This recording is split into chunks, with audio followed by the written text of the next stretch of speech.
Pennsylvania seek recognition. Mr. Speaker, I move to suspend the rules and pass S-25 as amended. The clerk will report the title of the bill. Senate 25, an act to direct the Secretary of the Interior to convey certain federal features of the electric distribution system to the South Utah Valley Electric Service District and for other purposes. Pursuant to the rule, the gentleman from Pennsylvania, Mr. Fitzpatrick, and the gentleman from Washington, Mr. Smith, will each control 20 minutes.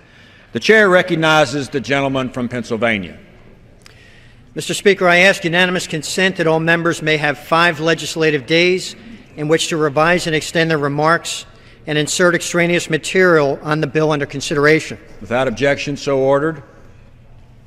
Mr. Speaker, I yield myself such time as I may consume. The gentleman is recognized for as much time as he wishes.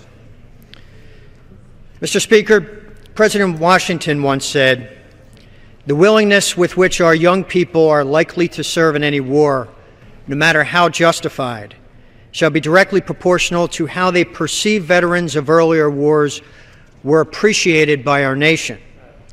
There is no doubt that we appreciate the service and sacrifice of each generation of veterans, from our original veterans, patriots, to those who landed at Normandy during World War II to present.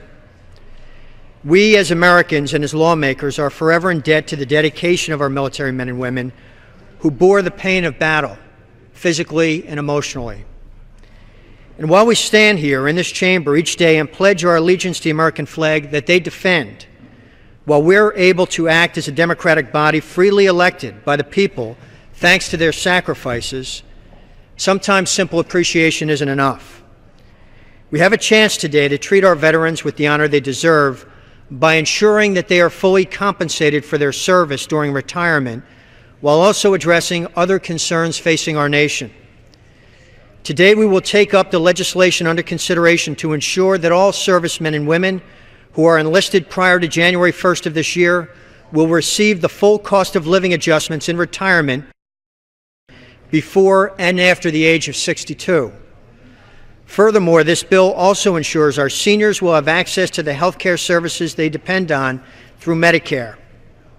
For too long, the relationship between doctor and patient has been strained by the confusion and instability of a well-intentioned but unaddressed problem with the Medicare program itself, known as the Sustainable Growth Rate, or SGR.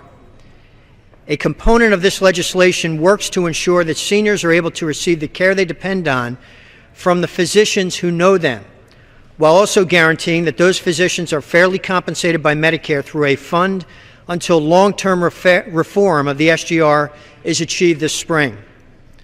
In doing so, this legislation provides much-needed stability for the medical community by ensuring that physicians have the predictability in billing they need to further their practice and to focus on their patients.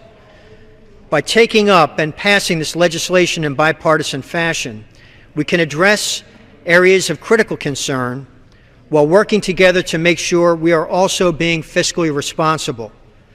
This legislation provides a necessary offset that is in the same vein of the bipartisan budget agreement this chamber passed just over a month ago.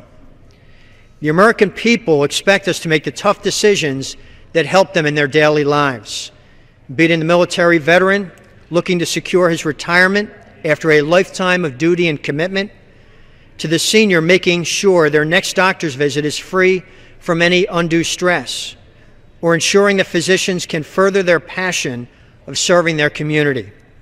This legislation provides a path forward for our nation and this body in addressing their concerns.